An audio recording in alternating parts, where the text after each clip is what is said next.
Check, check. Just checking the sound for the stream. The audio will resume when the service begins.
Shabbat shalom, everyone. Shabbat shalom. Wow, bringing the energy. Love it, love it. Shabbat shalom. That's all right. When Rabbi Nagel is away, like right now, when he's on sabbatical for the month of January, I always feel like we need to just bring a little bit of extra energy because he's got that big rabbi energy. Okay. So my name is Cantor Sarah Beck Berman, and helping me lead services this evening is our amazing music director, Natan Berenstein, at the piano. Welcome to Congregation Beth Ahabah. We're so glad that you're here, both those people here with me in our wonderful sanctuary and the people watching our wonderful YouTube channel at home. During our service this evening, we're going to use Mishkan Tefillah for Shabbat, our Shabbat prayer book, which is organized from right to left, Hebrew style, and most of the prayers are in a 2-page layout, so that on the right-hand page, there's the prayer in Hebrew, transliterated into English characters and translated into English.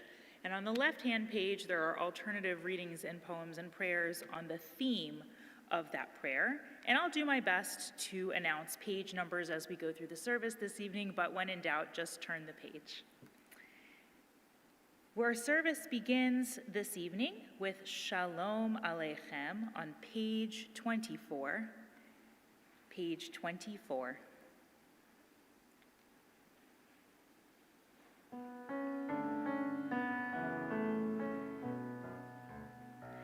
Shalom Aleichem, Malachei HaSharet, Malachei Elyon, Melech Malachei HaMelachim, HaKadosh Baruch Hu,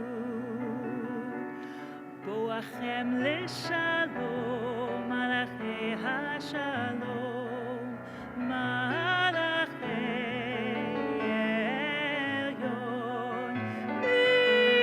Melech Malachei HaMelachim, HaKadosh Baruch Hu,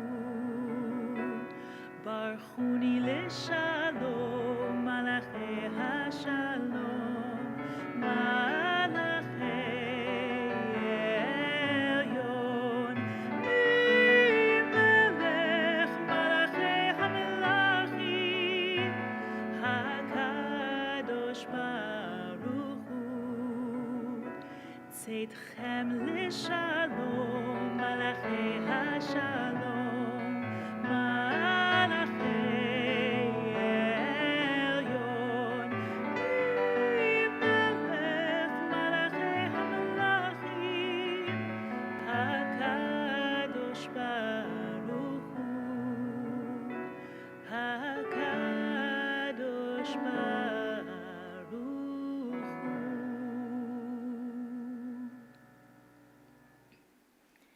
As we welcome Shabbat into our midst, we turn back in our prayer books to page 2 as we prepare to light candles and say Kiddush, the blessing over wine or grape juice sanctifying Shabbat, and marking the moment of transition between regular, everyday, weekday time and the special time that's special, set aside, Kadosh, holy Shabbat time.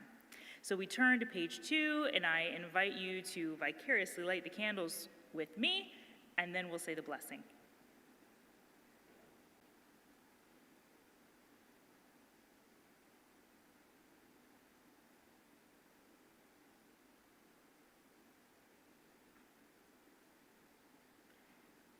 We read together on page 2.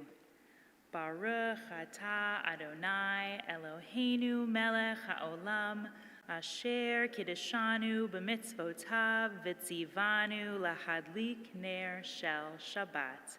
Blessed are you, Adonai our God, sovereign of the universe, who hallows us with mitzvot, commanding us to kindle the light of Shabbat. Baruch atah Adonai Eloheinu melech haolam asher kiddushanu b'mitzvotav v'tzivanu lehadlik ner shel Shabbat.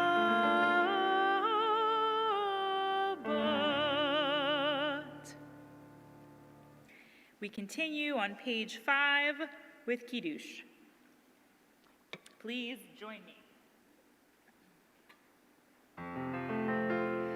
Baruch atah Adonai Eloheinu melech haolam borei peri hagafen. Baruch atah Adonai Eloheinu melech haolam asher kiddushanu b'mitzvotav v'ratzavanu v'shabbat kodsho be'ahava u'v'ratzon hinchilanu zikaron le'masei v'reishit ki hu yom tehillah le'mikrai kodesh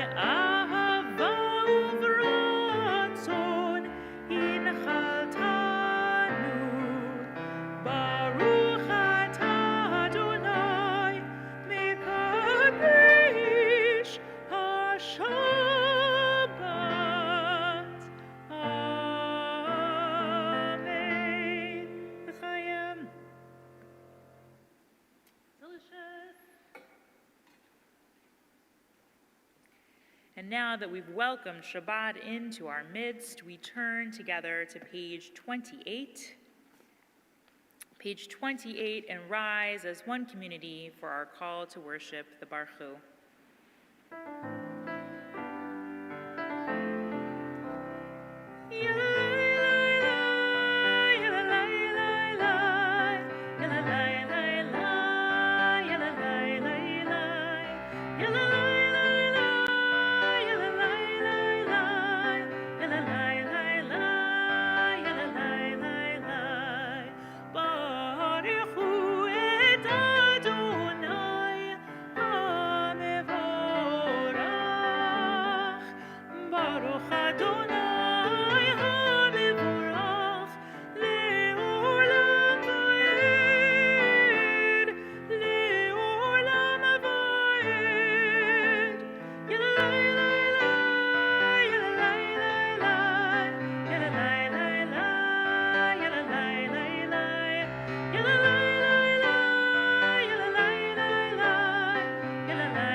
And now, in the moment in our service where usually I ask, what phase is the moon in? I'll go ahead and tell you that it is a waning crescent moon, which means this is the last Shabbat before the new month. And so we turn in our Sidurim, in our prayer books, to page 261. Page 261 for our special prayer for the new month. Now, this month that we're still in is called Tevet, and the new month that we're blessing is called Shabbat. So let's read together in the middle of the page, and I'll help us fill in the blanks. Our God and God of our ancestors, may the new month bring us goodness and blessing. May we have long life, peace, prosperity, a life exalted by love of Torah and reverence for the divine. A life in which the longings of our hearts are fulfilled for good. Rosh Chodesh Shavat Yiyeh B'Yom Sheni, which means the new month of Shavat will begin on Sunday night and continue into Monday. I hope it's a good month. We continue in our Sidurim back on page 34 as we remain standing and prepare for Shema. Hear, O Israel, Adonai is our God, Adonai is one.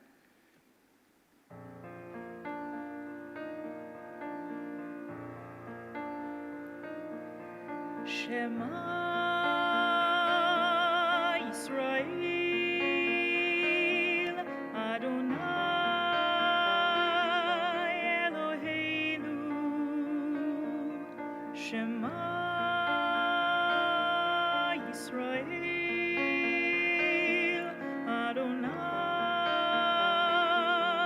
Echad, Baruch Shem Kebod,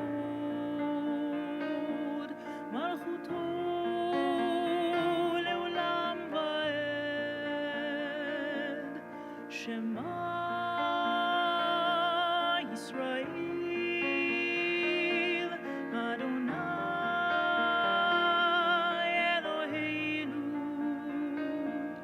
Shema Yisrael, Adonai Echad.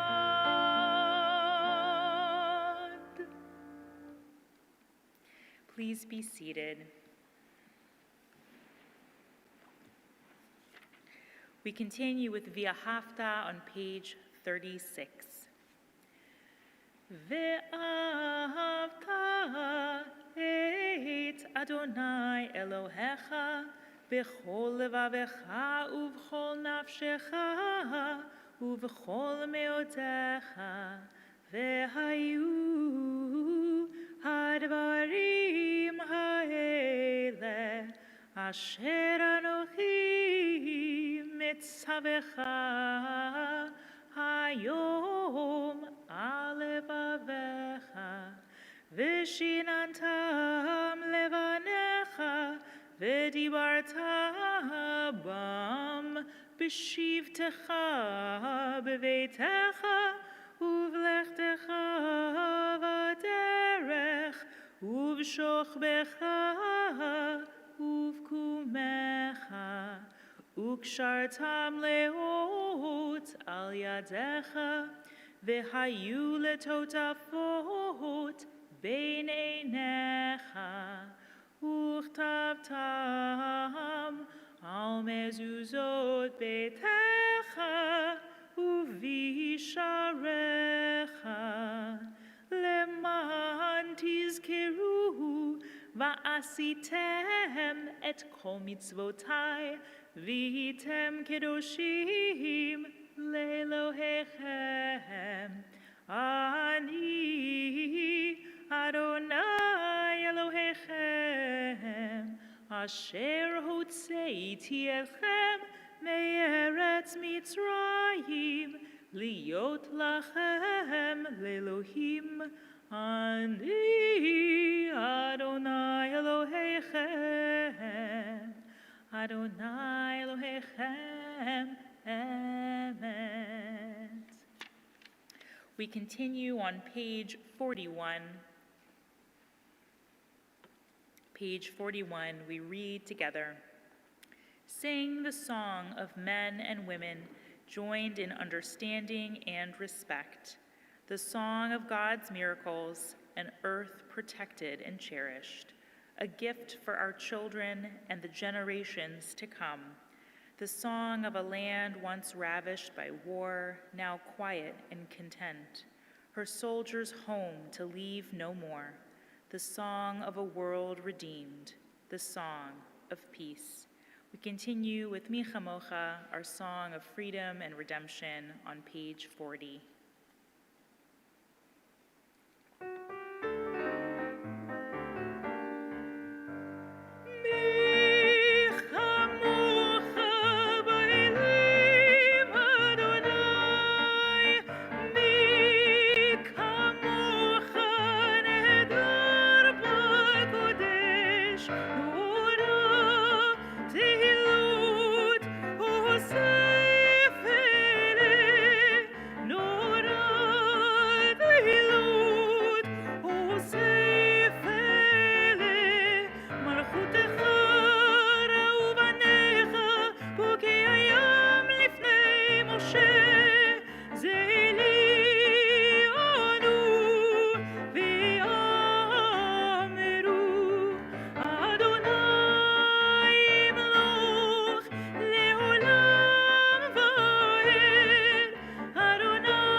ונאמר כי פדה אדוני את יעקב וגאלו מיד חזק ממנו ברוך אתה אדוני גאל ישראל.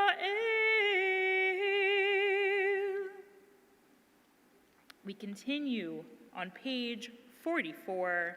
Page 44 as we celebrate, keyword celebrate Shabbat with Vishamru. ושמרו ושמרו בני ישראל את השבת לעשות את השבת לדורותם ברית עולם ביני ובין בני ישראל עוד היא לעולם ביני ובין בני ישראל עוד היא לעולם ושמרו ושמרו בני ישראל את השבת לעשות את השבת לדורותם ברית עולם כי ששת ימים עשה אדוני את השמיים ואת הארץ ושמרו ושמרו בני ישראל את השבת לעשות את השבת לדורותם ברית עולם וביום השביעי שבת וינפש וביום השביעי שבת וינפש ושמרו ושמרו בני ישראל את השבת לעשות את השבת לדורותם ברית עולם. Yeah. We continue now with the central prayer in our service, the Amidah or Tefillah, which begins on page 46 and continues across the next several pages, but it begins on page 46. Please rise.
Elohei Avraham, Elohei Yitzchak, Velohei Yaakov, Elohei Sarah, Elohei Rivka, Elohei Rachel, Velohei Leah, Ha'el Hagadol, Hagibor veHanora, El Elyon, Gomel Chasadim Tovim, וקונה הכל, וזוכר חסדי אבות ואימהות, ומביא גאולה לבני בניהם, למען שמו באהבה. מלך עוזר ומושיע ומגן, ברוך אתה אדוני, מגן אברהם, ועזרת שרה. אתה גיבור לעולם אדוני, מחיי הכל אתה רב להושיע. משיב הרוח ומוריד הגשם, מכלכל חיים בחסד, מחיי הכל ברחמים רבים, סומך נופלים ורופא חולים, ומדיר אסורים, ומקיים אמונתו לשני עפר. מי כמוך בעל גבורות, ומי דומה לך ומחיה ומצמיח ישועה ונאמן אתה להחיות הכל. ברוך אתה אדוני מחיי הכל. אתה קדוש ושמך קדוש וקדושים בכל יום יהללוך סלה. ברוך אתה אדוני האל הקדוש. Please be seated.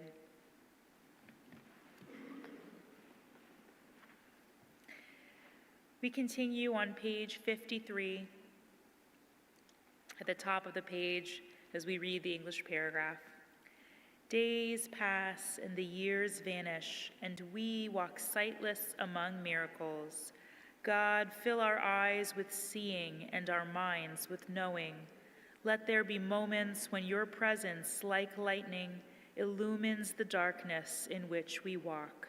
Help us to see wherever we gaze that the bush burns unconsumed, and we, clay touched by God, will reach out for holiness and exclaim in wonder, how filled with awe is this place, and we did not know it. We continue across the next several pages with silent prayer and reflection using either the words on the pages or the words in our hearts.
We continue on page 62.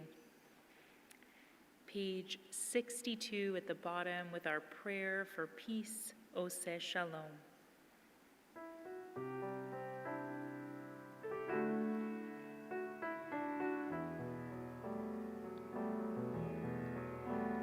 Oseh Shalom mimromav, hu yaseh shalom aleinu ve'al kol Yisrael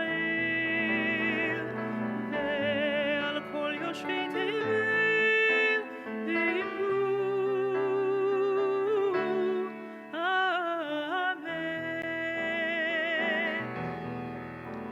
Oseh shalom mimromav, hu yaseh shalom aleinu ve'al kol Yisrael ve'al kol yoshvei tevel ve'imru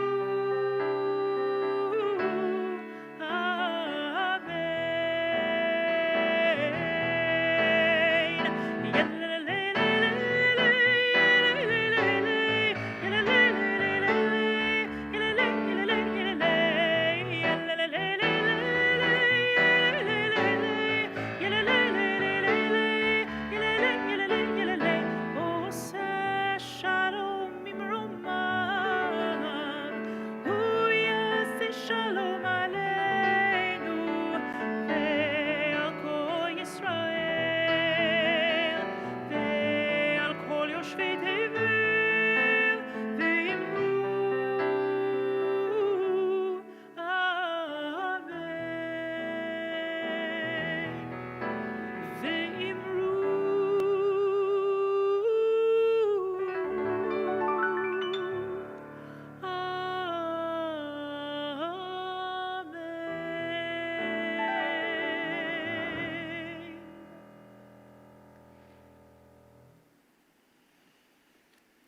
this moment in our service, we think about those people in need of healing. Beth Ahabah this week is thinking about John Phillipson, Leo Bezanson, Richard Balderston, Seth Ginther, Jeffrey Teeger, Rivka Kogan, Colton Richard Schultz-Boyd, David Tallheimer, Doug Heidman, Lorraine Badofsky, Kathy Marks, Anita Leibowitz, Matthew Deinhardt, Hal Kalish, Shayna Hannah Silver, Rebecca Eichelbaum, Christine Lopez, Irv Kleinman, Sarah Frida Botbela, Arlene Silver Shafton, Fran Bradford, Norman Shear, Robin Sue Brockenborough, David Sachs, Caitlin Zay, Percy Wiley, Larry Ayers, Brenda Stork, Ronan Ferguson, Gay Baker, Greg Smith, Sherman Lubman, Barbara Bradsher, Claudia Biegler, Peter Gingas, and George DeCamp. And we're thinking about all these people who are in need of healing, as well as anyone else that you are thinking of in this moment, be it yourself, friends, family, anyone at all. And I invite you, as I scan the room, to say those names out loud or hold them in your heart.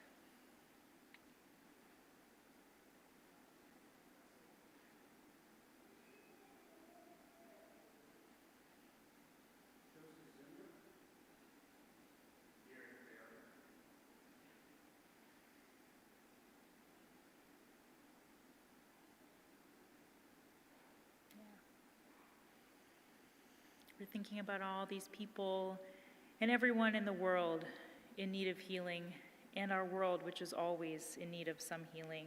As we turn together to our Shabbat programs, inside our Shabbat programs, for our Mi Sheberach prayer for healing.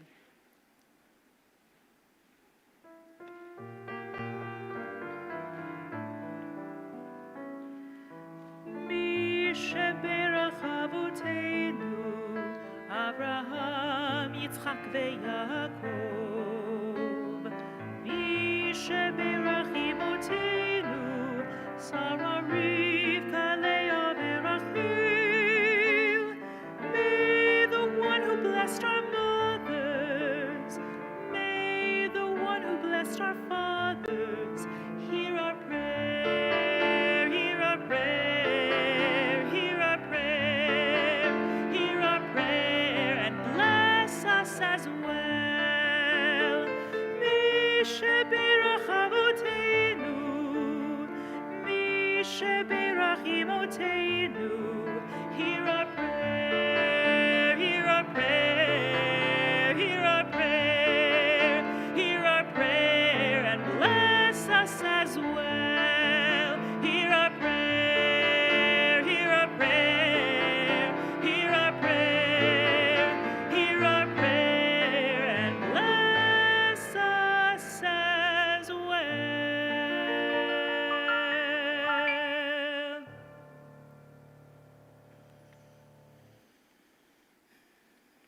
Amen. And now for a few words about this week's Torah portion.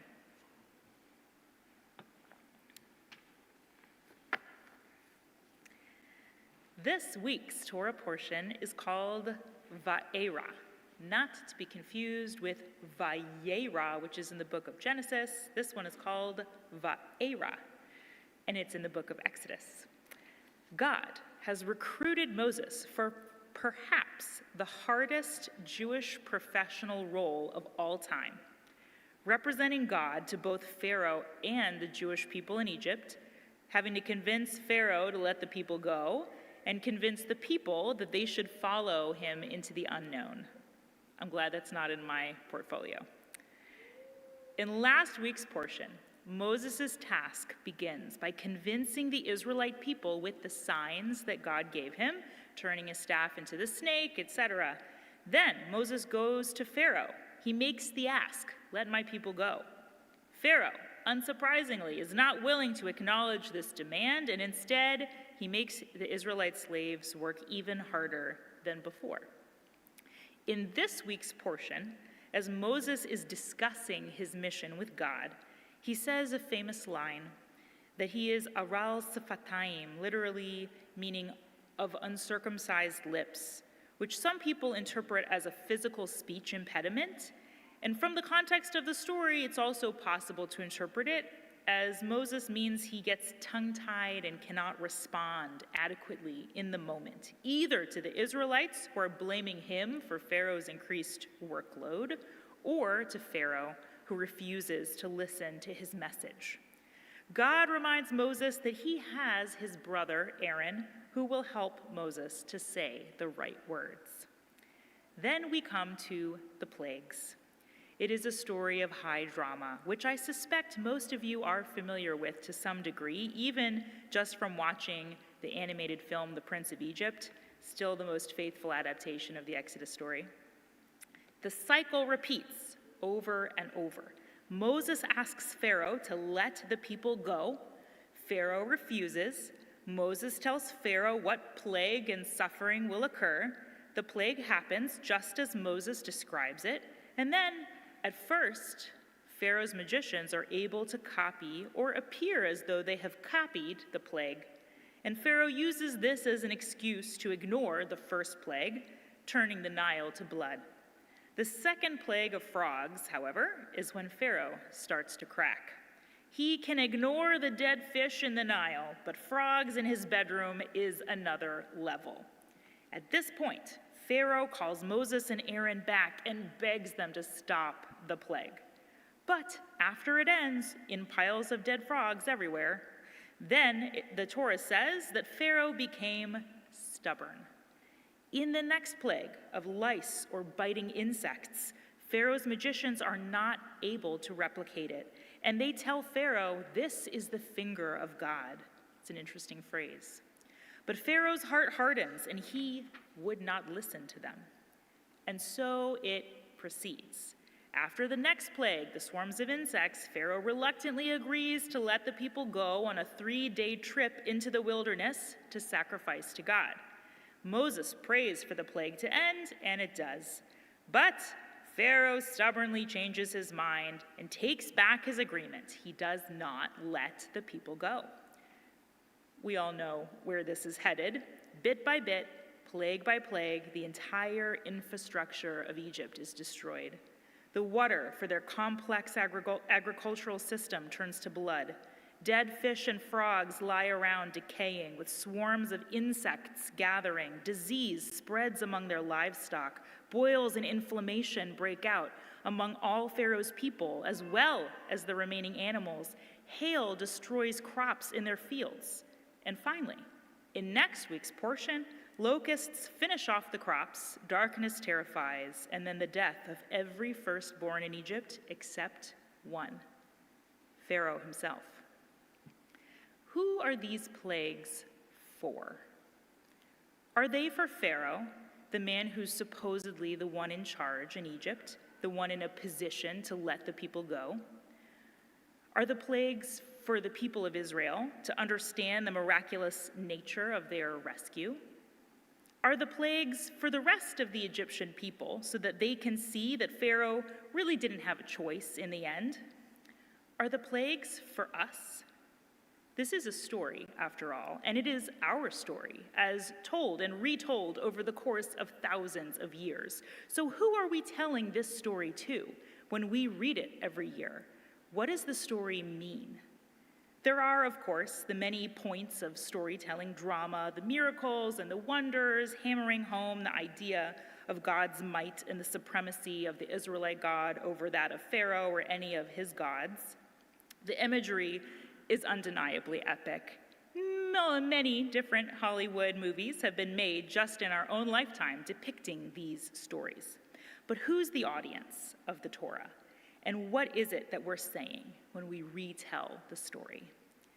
I think there's probably many possible answers to this, which is really the whole point of rereading the Torah every year.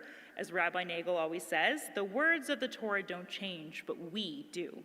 So we should ask, what does it mean this year when we read this story about an oppressed people struggling into freedom? What stands out for us this year?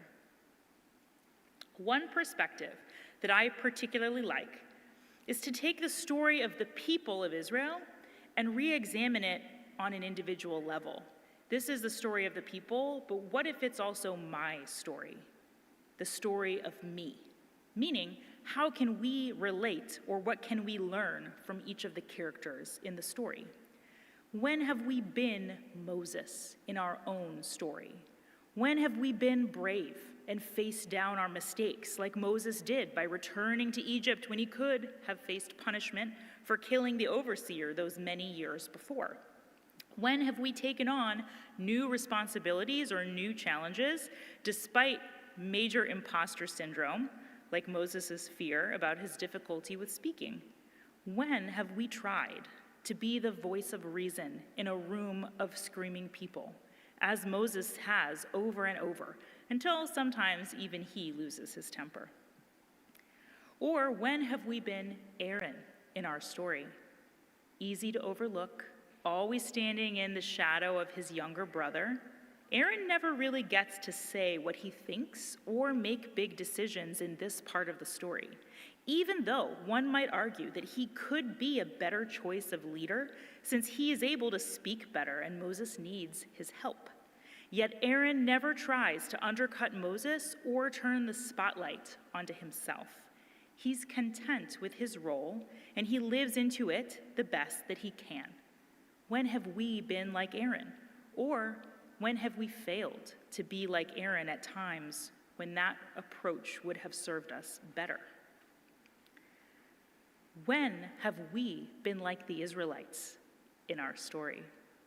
Have there been times that we became so marked by our own suffering that our emotional pathways became warped or harmful? Have we experienced personal loss so profound that we were left unable to function or advocate for ourselves?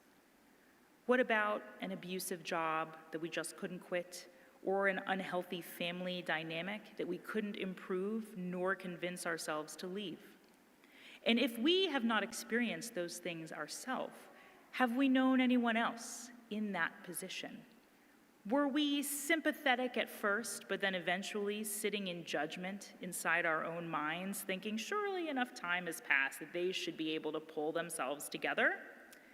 Have we judged ourselves harshly for our own failures in a way which turns into a shame spiral that prevents us from breaking free and improving ourselves? When have we been like Pharaoh in our story? How would we react if everything in our life was sorted out perfectly, only for some upstart to come and upend everything that we have worked so hard to achieve? How's that for an alternate reading?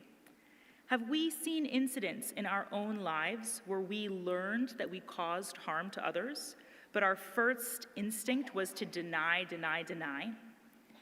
Have we been faced with choices between sacrificing our own comfort or power and the suffering of others? Have we hardened our hearts against people when we should have listened? It's so easy to read this story with Pharaoh as this laughable villain, someone so arrogant that he could not see his own defeat until it was inevitable.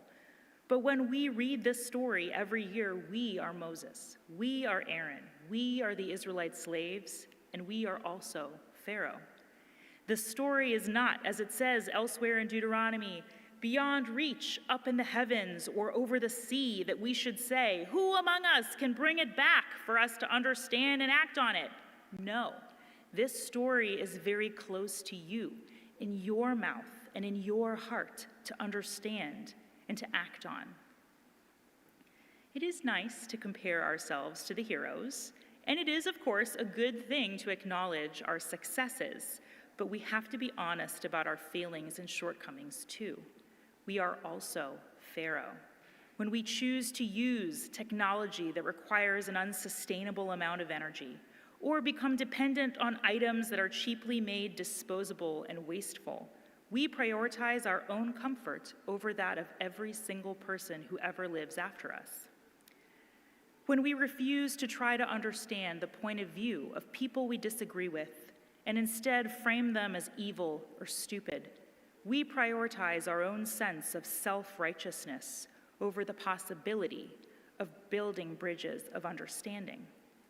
Not everyone we disagree with will build a bridge from their side to us. But if we never try, then our sense of community simply continues to erode until we rupture. It is possible to disagree with someone completely while understanding their point of view and trying to find some sort of balance point to coexist. Sometimes, like Pharaoh, we are the ones being unreasonable. We are the ones refusing to do the inner work on our emotions and our assumptions, which in turn leads us to be unable to perceive the world around us in the way that other people do. When we are being this type of person, how would we want other people to treat us? How would we want other people to tell us that we are wrong? How would we expect our friends and family to react to our mistakes? If we are ever being like Pharaoh, how would we even know? Perhaps one of the differences between Pharaoh and Moses, both imperfect in their own way, is that Moses had an Aaron, a loving brother who stood by him even when things were at their hardest, who never gave up, and who tried to keep both of them humble. Pharaoh had advisors and magicians, but they were people to command and make afraid of him. Did Pharaoh have anyone who could say to him, "Look, you need to make a change here, my friend"? And more importantly, would he listen to them?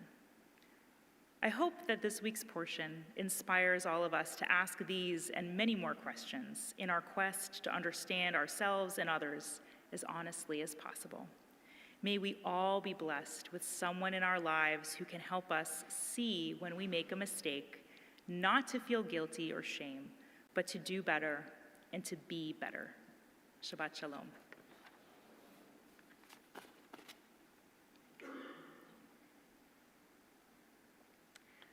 We return now to our Sidurim, to our prayer books, to page 282. Page 282 in the middle of the page, and when we reach the end of that paragraph, we continue several pages later on page 287 for the conclusion. But we begin in the middle of page 282. Please rise as I open the ark for Aleinu.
Please be seated.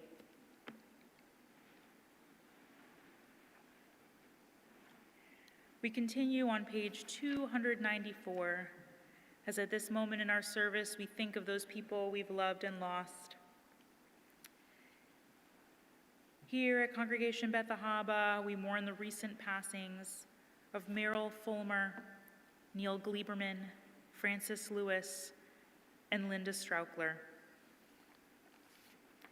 We also think and observe the yard sites, the anniversaries of passing, of Lucille Barron, Edith Swerdlov Bernstein, Donald Brown, David A. Brown, Isaac Carone, Patty Kopp, Eugene Davidson, Arthur Eisenman, Joan Phipps Epstein, Philip Feiner, Marilyn Lipsitz Flax, Shira Susan Flax, Mary Frank, Paul S. Fromer, Jack A. Gaines, Terry Fibish Galisi, Oscar G. Glazer Sr., Frank Gross, Louise S. Gubin, Dora R. Held, Elizabeth W. Hughes, Howard Hyde, Leland A. Jackaway, Fern Jackson, Flora Jacobs, Tilly Kaplowitz, Pearl Kaysen, Pamela Katz, Josephine Katz, Ray Krupnick, Phyllis Kuttner, Heloise Bertman Ginger Levitt, Paula L. Lewis, Helen Krasnew Lipsitz, Abe Lubman, William Mannheimer, Fanny Nadler, Neil Phillips, Cantor Joseph L. Portnoy, Henry Stern Robb, Anna L. Roosh, Cora Binswanger Rubens, Sheldon Shapiro, Douglas Smith, Susan Barbara Spielberg, Lawrence Weiner, Ruth S. Wishnack, Christopher Glenn Wren, and Bernard Zuckerman. And if there's anyone here who's thinking of someone, either in the 7 days Shiva of mourning following death, the 30 days Shloshim of mourning following a loved one's death, if this is a week of yard site anniversary of death for someone in your family, or if this is there's simply someone that you'd like to remember on the occasion of this Shabbat, then I invite you as I scan the room to say any names out loud or hold them in your hearts at this time.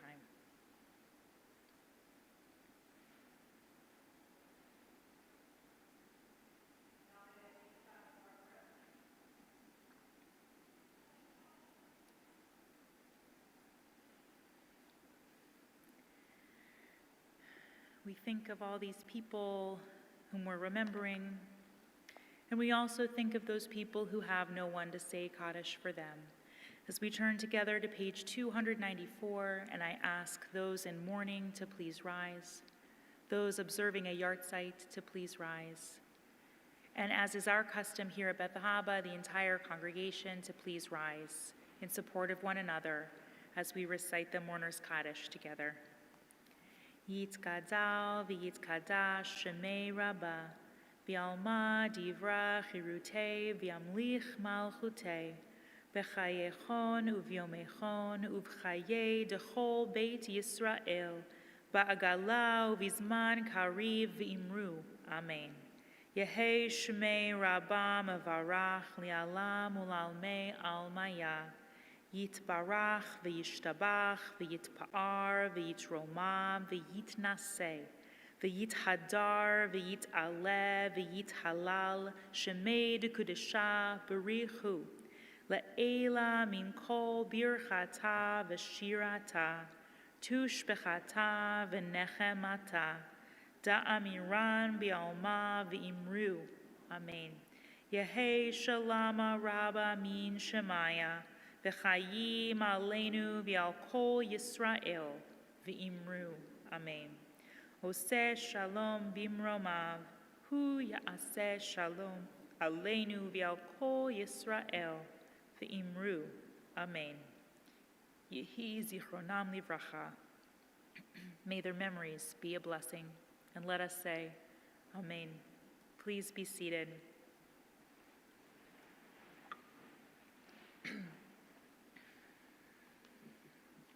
A few brief announcements before we conclude our service. First of all, Shabbat Shalom one more time to all of you. Tomorrow, which is Saturday, January 17th at 9 a.m., the ever-popular Tat Shabbat for those 5 and under and the people who drive them around. Religious school continues this Sunday.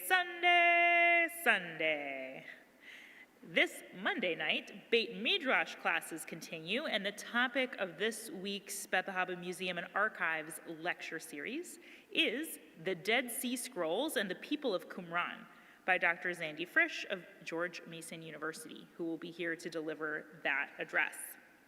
Brotherhood has an open meeting Tuesday at 6:30. Torah study continues this week on Thursday at noon, both in person and on Zoom. Join us next Friday, same bat time, same bat channel, for Shabbat. This next Friday will be the Shabbat service celebrating women of Beth Ahabah, which is our sisterhood here at Beth Ahabah. There will be a special guest speaker, Amy Ginsberg-Bickel, who's here as part of a special weekend scholar in residence program with the community. And services will also feature the Beth Ahabah Choir next week. Brotherhood will be preparing dinner following the service, and everyone is invited to both the service and the dinner. Please register, however, if you intend to stay for the dinner so we know how many people to feed.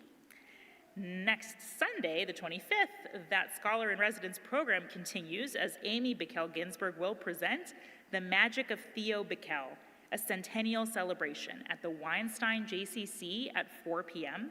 This program was sponsored in part by the Britland Weinstock Community Music Fund here at Beth Ahabah, as Theo Bickel was known for, among other things, being the first Tevye on stage. Tradition, you know. So we co-sponsored this with the JCC, and then there's also some intergenerational programming happening at the Holocaust Museum with the 5400 Club and the students from Redland Torah Academy. So it should be a really special weekend. Mitzvah Corps continues to collect winter hats and mittens through this Sunday. See the box in our lobby for details. And another drive is happening. Women of Beth Ahabah is organizing a diaper drive, which is in partnership with the Weinstein JCC, and there is a box in the lobby with more details on that. 2 Fridays from now is Shabbat Shira, the Shabbat of song. It's also my global Jewish music program, where I talk about some kind of either global Jewish music tradition and culture, or sometimes I focus on a particular song and prayer. And this year I'm going to focus on Mi Chamocha, which is not only in our service, but also in the Song of the Sea, which is in that week's Torah portion. So I'll sing many different examples of tunes from around the world for Mi Chamocha. Last but not least, Brotherhood invites everyone to a U of R basketball game, which is on Saturday, January 31st. There is pizza beforehand at 3:30. The game time is at 4:30. You can bring your family and friends, and it's just $15 per person, which includes your game ticket as well as the pizza and soda. But you do need to RSVP so that they can buy those tickets. So see the e-news for the RSVP or the back of your Shabbat programs for more on upcoming programs and things that are happening. Ta-da! Shabbat Shalom, everyone. And now, as we conclude our service, I'd like to invite up any children who might be present that want some chocolate. Yay! First, a blessing. Yisimech Elohim Kesara, Rivka, Rachel, Veleah. Yisimcha Elohim Ke'Ephraim, V'chi Menashe. May God make you like Sarah, Rebecca, Rachel, Leah, Ephraim, and Menashe, all of whom led forth our people in strength, and a blessing for all of us. Yivarechecha Adonai v'yishmerecha, Ya'er Adonai panav elecha v'yichuneka. Yisa Adonai panav elecha v'yasem lecha shalom. Amen. And now we say the blessing over the challah. Good work. I tried grabbing it twice and just. Baruch Adonai Eloheinu melech haolam, hamotzi lechem min haaretz. Amen. Very good. Help yourself. Okay. Wonderful. Do you want any of it? Would you be willing to carry a little bit of stuff for me? Here's what I'm thinking. I'm going to do it like this. Ta-da! Let's try that. Here to play around. I think it'll work.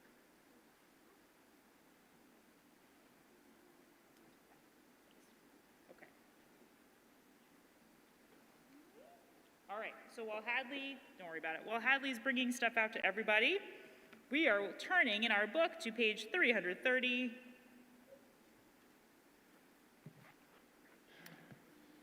Page 330. You might want to go up the center. Second from the bottom, Ki Eshmara Shabbat. Ki Eshmara Shabbat El Yishmereni.